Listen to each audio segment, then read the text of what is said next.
Hi, and we're going to sing a song to you. Happy birthday to you. Happy birthday to you. Happy birthday, dear trees. Happy birthday to you. Yes, wouldn't it be wonderful of every one of us when this whole thing is over, we go outside and we see a tree, or if we can, we open up our window, we see a tree, and we sing happy birthday to trees. And what would happen if everybody at the exact same minute opened up their trees and windows and sang happy birthday to all the trees? What do you think society would do if that happened? They think we're crazy. But you know what? It is not beyond the realm of possibilities. Why? Very simple. Because Tu B'Shvat is coming up. So, Carol, I have to ask you a question. Vus is Tu B'Shvat. It's the birthday of the tree. Yeah. All right. Over. No more discussion. We don't need to discuss it anymore. It's over. But who cares? I mean, of all the Jewish holidays that we have, we've got a lot of them. There's only 2 months during the year, by the way, when there's not a Jewish holiday. So 2 out of 12, which means 10 out of 12 there are. Why do we have to celebrate a birthday for the trees? Where did this Mishugas come from? Some of us might know, some of us might not know, but we're going to dig into things you probably have never heard before about Tu B'Shvat. And by the way, you know my old saying, Carol, if you learn something here that you didn't know before, what should you do? That's a good thing. Should pass it on. Right. In addition to that, we've always said this. Go ahead and say it again. Go find your Hebrew high school principal and get your money back. Get your money back because they cheated you. All right. So what do you say we begin? So in Israel on Tu B'Shvat, which of course is Thursday, this coming Thursday, we have a celebration, which is the birthday of the trees, because we really believe that trees are the lifeblood to the earth. Is that true? I think so. Trees provide a lot of things. Trees provide fruit if they're fruit-bearing trees. Trees provide wood. And by the way, as you're thinking about these things, keep on looking at the camera so the microphone picks you up. Trees provide paper, wood. They're fruit-bearing trees. They provide a lot. They provide shade. They provide lots of different things. And what about toothpicks? Yeah, of course. I said wood, toothpicks, of course. Yeah, toothpicks, newspapers. Right, paper, but you forgot something else. What? Oxygen? Oxygen, yes, because plants provide oxygen. And right. Right. And the rainforests and all of that. Right. By the way, you know why there's no life on any other planet? There's no trees. Very good. We don't rehearse this. Because there's no trees. So you cannot escape the fact that no plants. Or no trees. Trees. So trees become extremely important to our progress and success. As a matter of fact, here's something, one of these factoids that nobody probably taught you before, that Israel is the only country in the world where when you measure 1 year over the other, we have more trees than any other country. In other words, we have a growth in population of trees where every other country has a decline in trees. Well, but they have a program. They have a plant a tree for Israel. They have this program for years.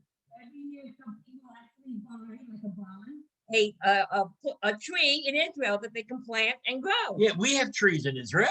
Have you ever seen them? No, we haven't. Do they have our name on them? Have you ever seen your tree? Have you ever gone on a mission? Oh, I got to find my tree. There's a great song about that one day we'll play for you. But trees are important. But you know what else you didn't mention about trees? What? What else comes from trees? Carol, please.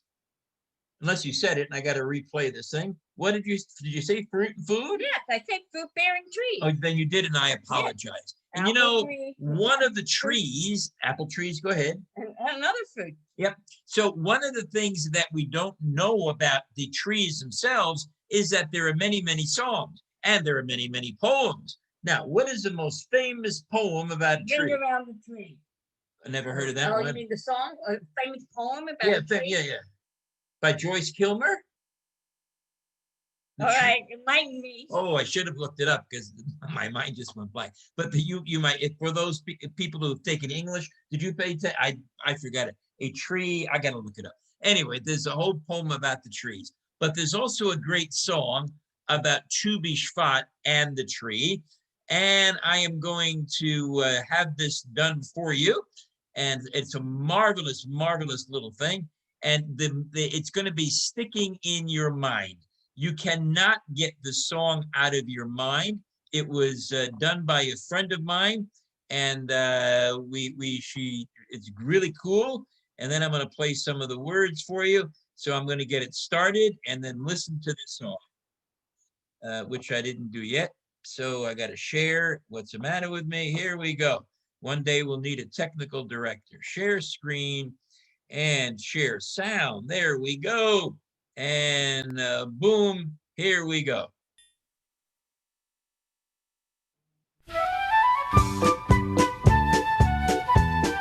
And look at the words. השקדיה פורחת ושמש פזורחת, ציפורים מראש כל גג מבשרות את בוא החג. ט"ו בשבט הגיע חג לאילנות, ט"ו בשבט הגיע חג לאילנות. הארץ משוועת, הגיע עת לטעת, כל אחד ייקח לו עץ, בעצים נצא חוצץ. ט"ו בשבט הגיע חג לאילנות, ט"ו בשבט הגיע חג לאילנות.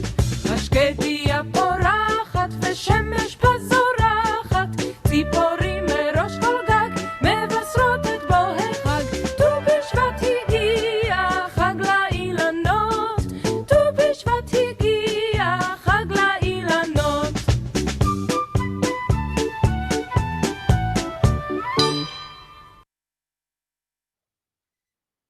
And there was the song, Tu Bishvat Higia Chag HaIlanot.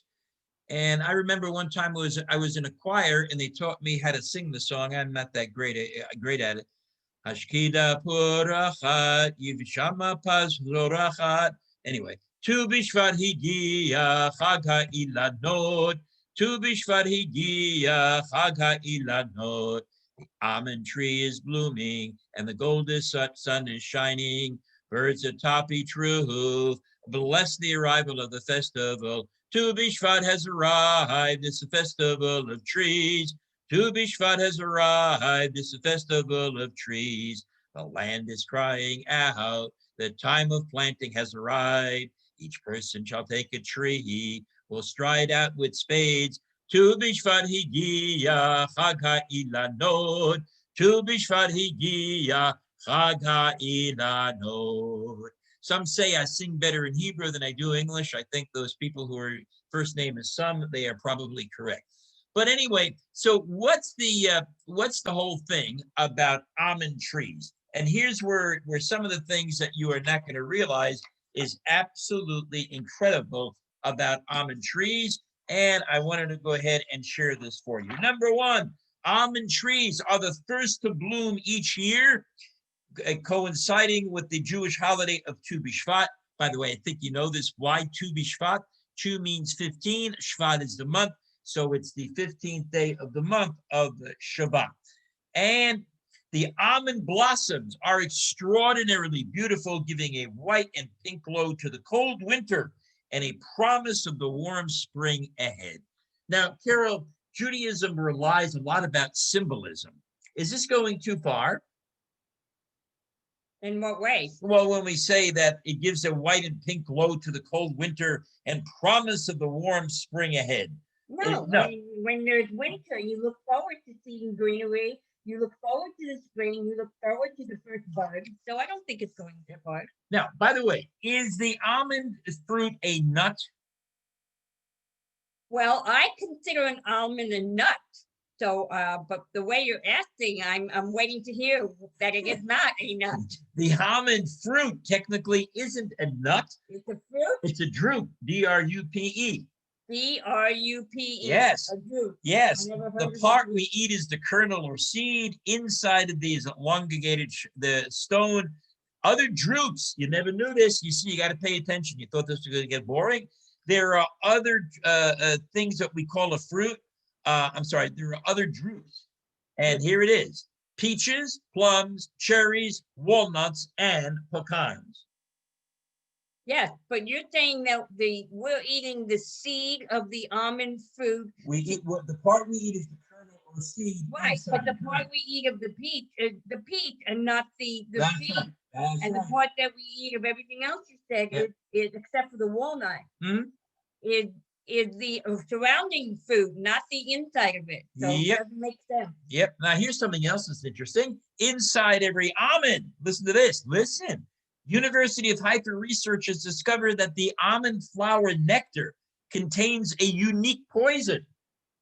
Now, what kind of animals go after nectars? Bees. Bees. Listen to this, which bees find irresistible. So with that being said, will the bees die? I don't know. Should Nope. The they- scientists speculate that this toxic substance gives the almond tree a reproductive advantage. So in So other words, if a tree, if a Bee. bee pollinate on Yeah. a almond fruit, right, the almond tree is going to bear more fruit Right. because of the bee. right, there you go. Now, can you do me a favor? Can you turn the light on in this room because we seem to Sure. be a little bit dark? I've asked my lighting director to turn the light on. So the big light, if you would be so kind, and thank you. And then we'll continue. Now, listen to this about almonds. You might think I'm going crazy with all this detail, but you never knew this before. Here we go. Almonds provide calcium, protein, vitamin E, magnesium, phosphorus, potassium. By the way, is all that stuff healthy? It is. Zinc, copper, magnesium, B vitamins, natural fiber, antioxidants, and cholesterol-lowering monosaturated fat. Studies show they protect against diabetes, gallstones, and cardiovascular diseases. Well, I knew that almonds was a good choice of nuts to eat. That was the most healthy Droops. group, was a good group to eat. But I did not, and I knew that it contained some healthy things, but I did not know all of those. Yep. Did you? Now, wait a minute. By the way, what country produces the most almonds in the world? Well, we're going to say Israel. No, Greek, Israel. No. Almonds. Here we go. The United States of America produces the most almonds in the world, but the Israeli almonds are the largest in the world. What do you think about that? Now, what does all this have to do with Judaism? The biblical book of Genesis, Bereshit, describes the almonds as among the best of the fruits. The truth. No, it says fruits. Okay. It's not nuts. You can't correct fruits. You got to Okay. correct nuts. So maybe a drupe is a fruit. I don't know. I should have looked it up. I didn't. Maybe you know. Anyway, so it has in the Torah 9 times almonds are mentioned. Bet you didn't know that. Ooh, ready for this? Here's the big shocker. What Jewish symbol is supposed to duplicate what the fruit looks like? And I'm going to give you 3 choices. Please do. All right. I'm going to give you 3 choices. Choice number 1, the Seder plate. Choice number 2, the 7-branch menorah. Choice number 3, the Torah scrolls. It's supposed to resemble what? Almonds. Almonds? What do you think? Come on. I don't know. I'm going to go with the menorah. You're going to go with the menorah. Did I tell you what the grand prize is that you get when you win? If I win, what's the grand prize? A huge kiss. Okay. And therefore, prepare yourself for a huge kiss Oh, on the lips. Please. We know these people. All right. oh So- you know why I said the menorah? What? Because I just figured that the menorah was kind of like branches. And that's why I Well, went with here's the menorah. answer. Okay, here we go. The 7-branch menorah in the Holy Temple was meant to resemble an almond blossom described in Exodus.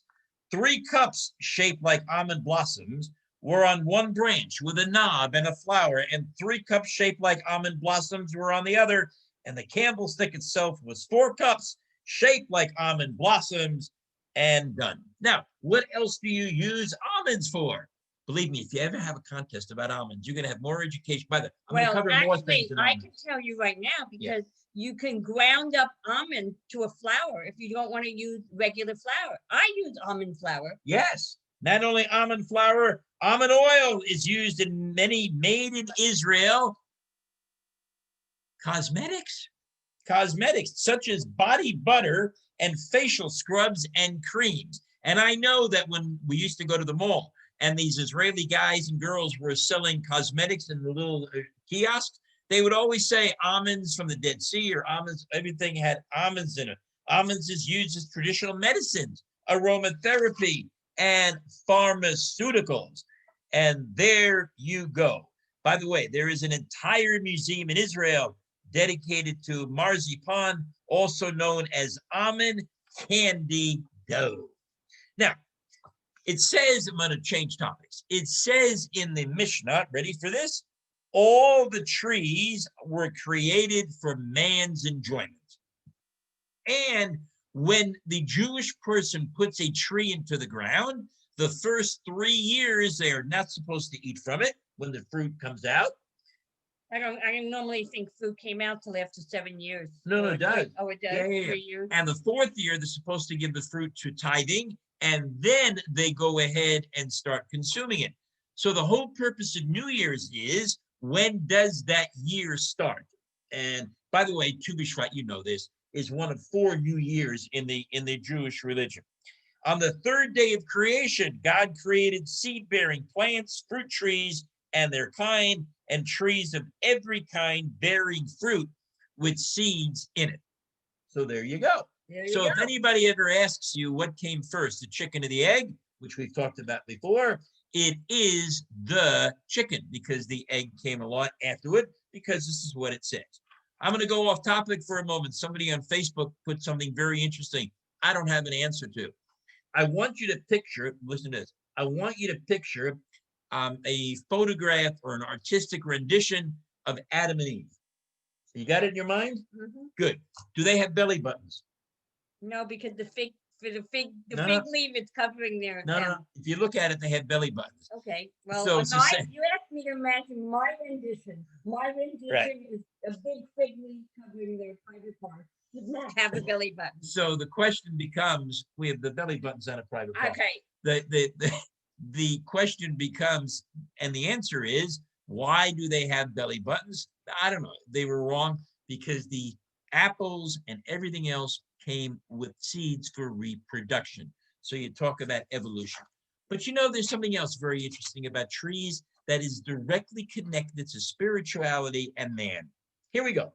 Ready for this? I'm ready. Describe a tree for me. And don't give me with the leaves, because you know that one. But describe a tree for me. What's a tree? A tree is a big long thing that has a little louder so everybody can hear. A big long thing that has roots and it's grounded in the ground and provides a lot of different things for people. Yes. So what does that mean? That means that the roots are the roots of spirituality, and trees continue to grow just as man does. So Judaism relates the tree to man. Judaism relates the tree to the book of knowledge. Judaism relates the tree to the tree of life. Yes, exactly right. And by the way, where was that forbidden fruit found? In the book of Genesis? In the garden. In the garden, absolutely. And from a tree. From a tree. Here's some other facts you might not have known. You know, the Jewish National Fund, that's where you get your trees from. And they were created as a fundraising agency. And what do you think the first thing they did in Israel when they became formed? They developed the Jewish National Forest. And that was, which is why everybody planted trees. And that was a way around some government agricultural mandates against the Jews. And since its founding, the JNF has planted, now this number is a little bit higher now, but this number is over 240 million trees. Wow. In a small country, by the way. Wow. In a very small country. And the JNF, by the way, was founded in 1901. So where did the idea of Tu B'Shvat come from? Is it in the Bible? No. Is it in the Nevi'im, the prophets? No. Is it in the Talmud? Yes. And it is a Talmudic birthday for the trees. And there was an argument, as there always is, between Hillel and Shammai, whether it should be the first of the month of Shabbat or the 15th. It turned out to be the 15th. And therefore, Hillel was the one that absolutely came up with it. Now, there is so many more things that are involved in trees that, again, this is what we celebrate. Now, you might be saying, all right, Andy, you're going way too far with the story about trees. But when we celebrate a human's birthday, what do we normally celebrate? Their birthday. Their birthday. Their birthday. Their life. Their right? life. Right. They're 1 year older. They're 1 year older, what they can expect in the next year, what they did in the past year. And I got to tell you a little bit off topic. When our son, we only had one, remember this? When our son was living with us, we kind of like duplicated what Tu B'Shvat is about when he had his birthday. How did we do that? Remember? Please tell them. I do, but please tell them. No, Okay. please So tell what them. we did was we sat him down for this birthday cake and the whole 9 yards. And we asked him, what was it? And we started this at a very young age. What was it that you accomplished last year? What did you do? How did you grow?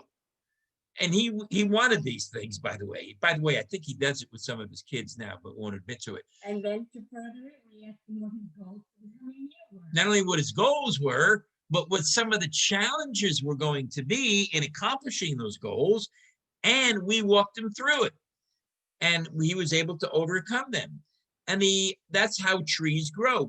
His childhood was rooted in his parents and Jewish studies, by the way, and he continued to grow just like a tree. There's something else really interesting, well, many, many, many things interesting about a tree. So in Deuteronomy, it says, for humans are as the tree of the field, which just at this moment confirmed what I was saying. And by the way, can you tear down a tree, according to Judaism, to make your property look nicer? Ooh, tough question. Tough question. I don't know. I don't know in Judaism. I mean, people do it all the time. They remove trees because the tree has gotten too big. It's blocking the light from the house. But in the Judaism, I'm not sure. The answer is no. You may not destroy a tree. Trees may not go through a wanton destruction, and it is expressly forbidden by Jewish law. And here's something else, the Knesset. The Knesset, of course, is what? It is the Congress of the Jewish people in Israel. Guess what day of the year is their opening session? Tu B'Shvat. Exactly right. Tu B'Shvat. And it is connected to the holiday. So I don't know about you, but every time I go through these, the facts become more and more interesting as we learn them. So let's go ahead and talk about this. There are two types, according to Jewish theory, there are two types of trees that represent two types of people. What kind of people, if you were to put people into two different categories, what would they be? Strong and weak. Ooh, okay, strong and weak. Some grow tall and bring the appearance of eternal mightiness, but have very shallow root systems. So what does that have to do with a human being? They're pompous, they're egotistical, but are they grounded? They're grounded? No, they're not grounded. They're not grounded. Interesting. The trees are subject to being destroyed in a major windstorm. What do you think about that? So if somebody has a big ego or is a phony and people come along and expose them for their phoniness, which is another analogy for a big storm, they are destroyed. However, other trees have a very strong and developed root structure. They are the ones that would ride out the storm without being uprooted. Interesting. Now, do these analogies make sense? Yes. And this has a lot to do with Judaism. It's true. The more a person is rooted in their Judaism, and then we've given discussions on how mankind is better off in any religion when they follow the aspects of religion, right, Carol? Yes. So that then this holds true. It is amazing. So those are so many other things. And of course, what were some other things that are important about 1, 2, 3, 4? I lost my place here, and I apologize. There are so many other things that are important. Here we go. Woe to the poor tree, which will be left so barren and empty without me. In reality, all leaves, that's what they're talking about, leaves should be left on trees. Now, we live in Florida, don't we? So all basically, I would say a majority of the trees have leaves on them all year round. There are some trees, I'm not sure what their names are, that will shed around January and February. That's right.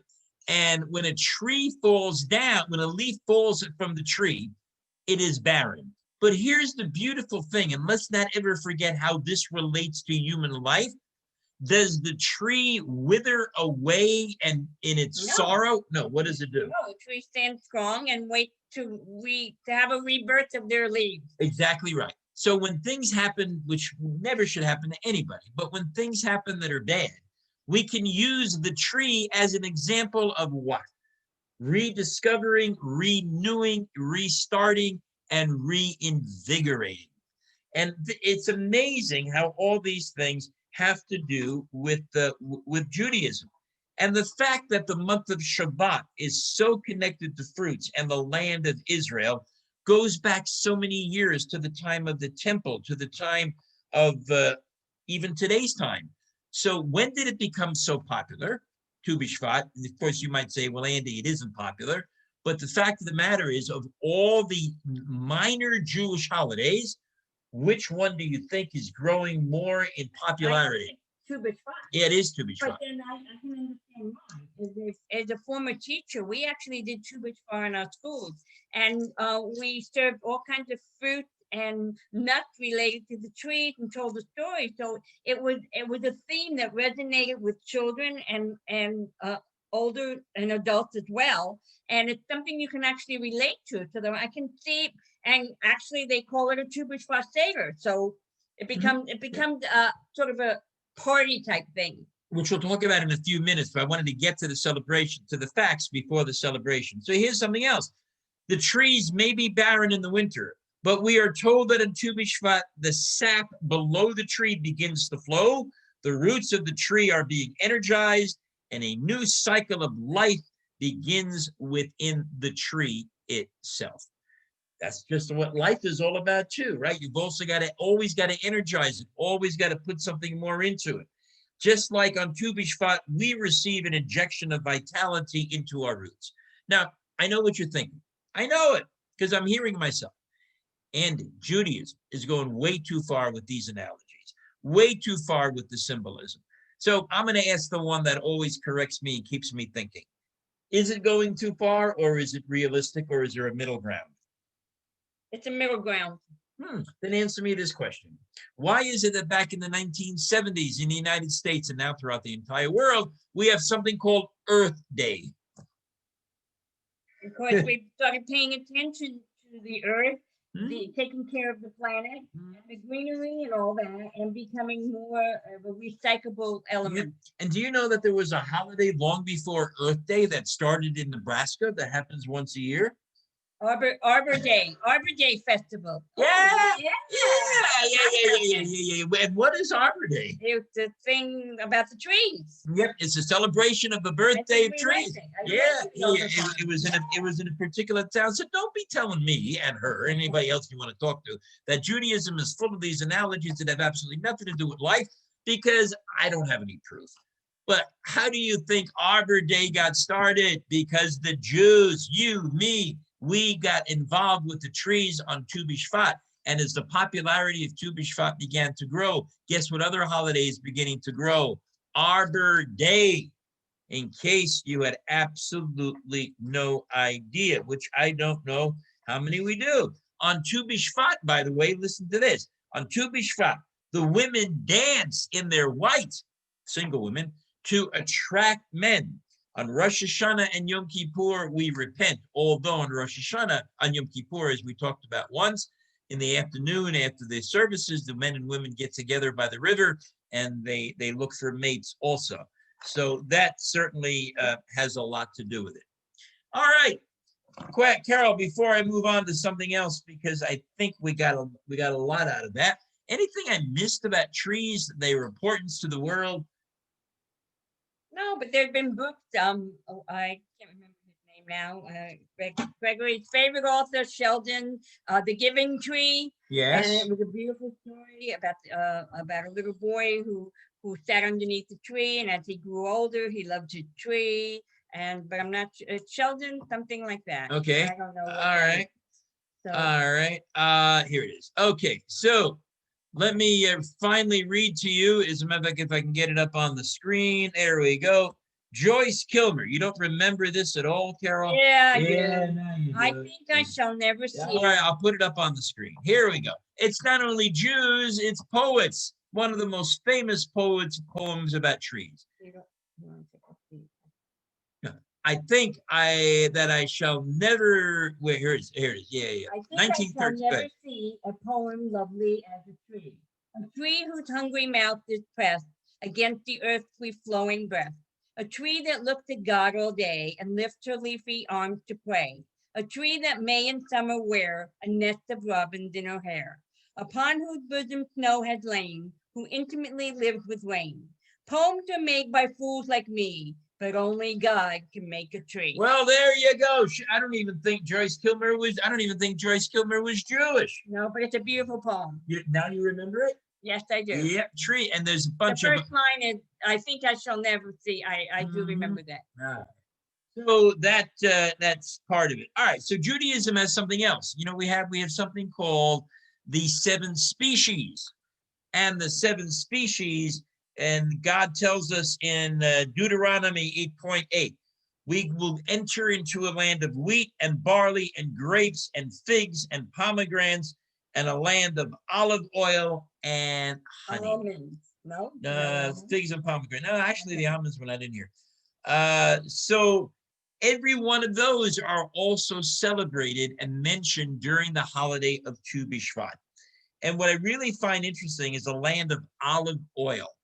Now, you do a lot of cooking. I do a lot of cooking with olive oil, which is supposed to be the most healthiest oil of all the cooking oils to be used. Yep, absolutely right. And we know what grapes and figs and pomegranates do.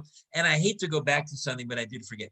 Almonds are also in the Torah, where Aaron's almonds on top of his staff blossomed overnight where they shouldn't have. And I think in one of our parshiot, we actually studied that. And you talk about honey, there's a tradition, of a custom that says when little children start learning their Hebrew alphabet as kids, what do you think they ceremoniously, just a hiccup. What do you think they ceremoniously dip their Hebrew letters into? Honey, because it's sweet, and they want to make the learning sweet. You knew that? No, it just made common sense. Yeah. All right. Very good. Yeah, very, very, very, very good. Now, listen to this. We know that a lot of Israelis are secular. Okay, that's fine. I got it. In Israel, Tu B'Shvat is a time for families to get together. They visit forests and they plant trees. A poll done a while back showed that 93% of Israelis, 93%, can you imagine 93% of Jews agreeing on anything? 93% of Israelis believe that Tu B'Shvat tree plantings are essential to enlarging the country's green belts. And over 2 million trees a year are started. And on Tu B'Shvat in 1949, Jerusalem was encircled by a forest of defenders in memory of those, and the first tree was planted by the prime minister at that time. All right, so enough of the preamble. So what do? Do we have extra services on the day? No. Do we have extra prayers? No, we actually take one out in the morning minyan. So we really don't have any extra prayers. But you know what? When Jews celebrate, what do? We eat. And we have a Seder in order. Yes. And I don't know if you've ever been to one. I've been to several. I've led several, and they're really mystical and they're really symbolic. And I'm not going to get into everything on it because I know you're getting a lot of information, but that's okay. How many cups of wine do we have on the Tu B'Shvat Seder? And I'll give you some choices. Okay. And remember what the grand prize is. Uh-huh. All right. So going after that grand prize. It is 1, 4, or 7. 7. I'll eliminate 1. Would you like 7? 7. What do you say? 4 or 7? Why did you say 7? I just did 7. All right. Well, you're wrong. I'm sorry. I don't get. All right, so it's 4. It's 4. And what's the reason? It's because 4 seasons. 4 seasons. Aha! Aha. Aha! Should've done that. I threw 7 in there because of menorah. I thought I know. maybe you didn't want to admit it. You didn't want to admit it. All right. So there are 4 cups of wine to represent the 4 seasons. Yes, we are ecological people who are on the calendar, not only for the trees, but also for the seasons. I think some of you might know this. I'm not going to be too repetitive, but you have 4 different types of stations for the Seder. The first station, you have different types of edibles. Let's see if you know what these have in common. It starts with almonds, peanuts, hazelnuts, and pistachios. What do they all have in common? They're fruits.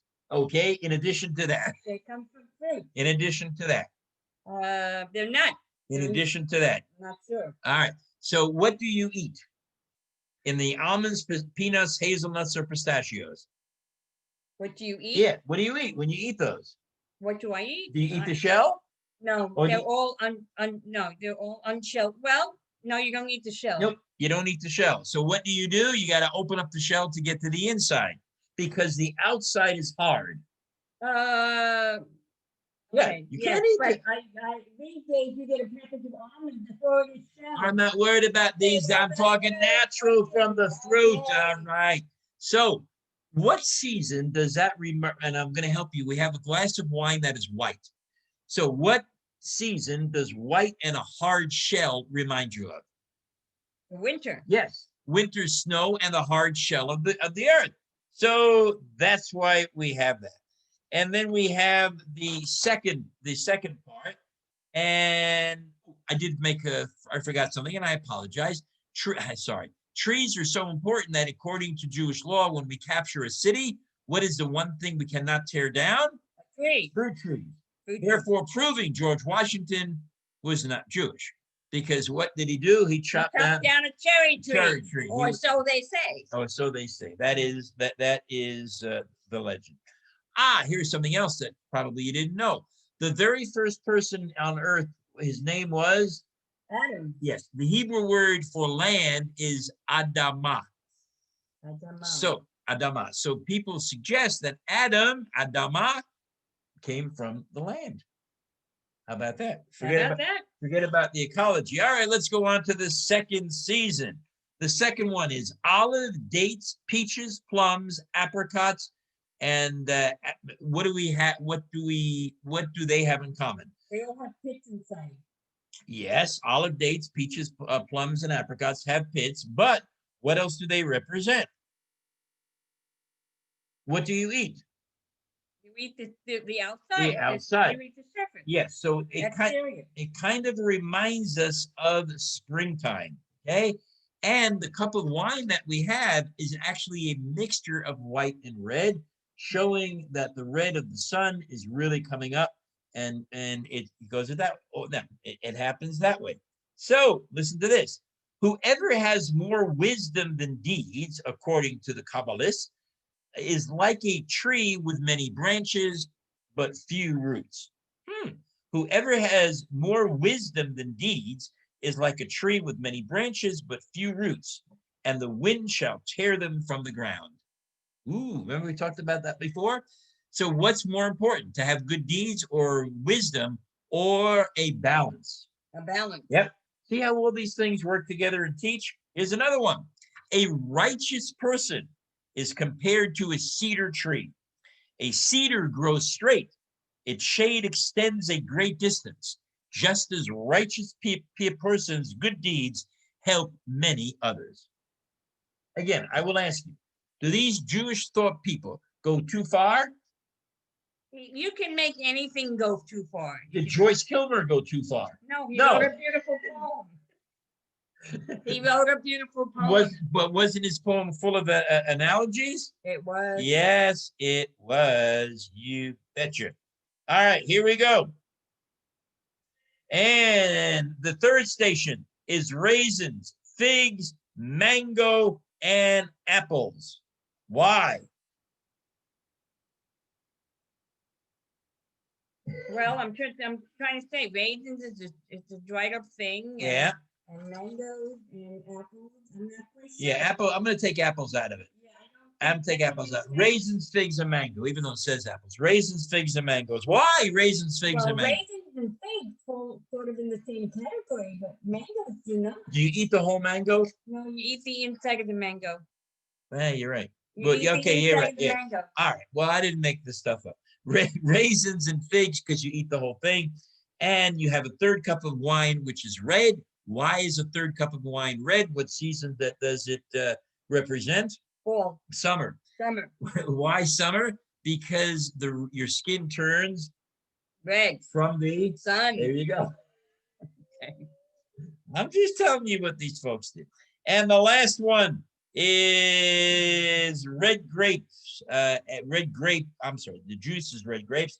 And the fourth cup of wine, because it once again represents the fall. And that is what we have. But I'm going to add one or two more things to it. We talk about on Passover the 10 plagues. And it is very important on Tu B'Shvat to talk about the plagues, but not those plagues, environmental plagues. And as we go through this list, are the environmental plagues based on humans doing these things or God doing these things? Humans doing these things. All right. So if you would, and if you can. Although the weather plays a factor into it, so sometimes that we don't control the weather. Well, wait till you. Meaning, if there's no rain, something can't grow. I mean, there are some extenuating factors. Yeah, I'm glad you said that because here's the way it really is. I'm really happy you said that. Oh, I'm glad you're happy I said that. Here are the 10 plagues. Number 1, water pollution. What does water pollution have to do with the weather? Water pollution doesn't have anything to Here do we with go. the weather. Air pollution. Nothing to do with the weather. Pesticides. Nothing to do And with the other agricultural chemicals. Toxic chemicals. Acid rain. Global warming. Ozone destruction. Soil erosion. Deforestation and loss of biological diversity, and the destruction of habitat. Yes, but the hurricanes and storms have ripped down trees and done other things, so that caused some problems too. Oh, yes, but remember, I'm so happy you said that. What kind of trees do they rip up? Those with deep roots? On rare occasions, yes, but most of the time, no. You see how all this falls together? So we have all these things that we absolutely do wrong. And we're the ones that started Jewish Earth Day. We're the ones that created all these ideals. So here's my question, and I always like to end with this. Here's my question. If Tu B'Shvat is such a hardly recognized holiday, which people say it is, should, in fact, Tu B'Shvat be taken off the calendar, or should it be increased in its popularity and knowledge? Well, everything, you only celebrate things when you're educated with them. So if we can educate people why Tu B'Shvat is important, then it should remain there and it should be have more of a presence. Okay, so it should remain. Yeah. So now that you know all of this, and some of it you might have known, some of it is new, some of it you will use on other things aside from Judaism and spirituality. But now that you know all of this, or most of this, I should say, what will you do with the knowledge? I know that about, I'd say 6-7 years ago, when Tu B'Shvat came up, I couldn't give a hoot. I'd be very open with you. I could not give a hoot. It didn't matter to me whatsoever. But then I began to really take a look into it, study some of these things. As you can tell, I couldn't remember all of it because I had to look at my notes, et cetera, but that's okay. At least I have a collection of notes. But when I began to recognize what we human beings are doing to the earth, what God commanded us to do to the earth, tikkun olam, what God commanded us to take care of the planet and everything that he gave to us that are all life-sustaining, to me, it added a further connection to Judaism for what it stands for and all the roots that are established in it. And Carol, I think, I could be wrong, I think this is today the most extensive discussion you've ever been through on Tu B'Shvat? I believe it is. So I'm going to ask you for your honest opinion that you always provide. Give me a summary or a feeling. Was it worth your while? And now that you have this knowledge, is it a big deal or not? It's worth my while because it is our planet and we need to keep it clean. It's worth my while because I learned some facts, different things about the different species in the different trees. And I learned the connection about a connection with Judaism, and I never really related the fact that Arbor Day and what was the other one? Earth Day was even remotely associated to the fact. I mean, I knew Israel has always been in the forefront, and when they planted the trees, they did it so they could get their country growing. So I learned a lot, and it's a fun holiday, and I think everyone should enjoy it. I agree with you, absolutely. So let me see if I can conclude once again with that beautiful song of Tu B'Shvat. And I thought I saw it here, so bear with me another moment. And you know what? If you know the words, maybe you'd like to sing it with us. Let me get this back up on the screen. I'm not going to sing Happy Birthday, and we've got the sound on, which is good. And here we go.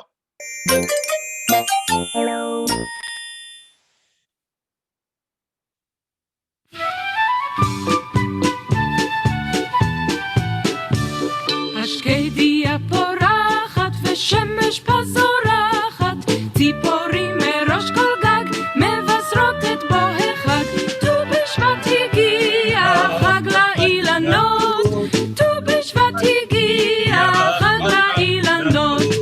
הארץ משוועת, הגיע עת לטעת, כל אחד ייקח לו עץ, בעטים נצא חוצץ. ט"ו בשבט הגיע, חג לאילנות, ט"ו בשבט הגיע, חג לאילנות. השקדיה פורחת ושמש פזורחת, ציפורים מראש כל גג מבשרות את בוא החג. ט"ו בשבט הגיע, חג לאילנות, ט"ו בשבט הגיע, חג לאילנות.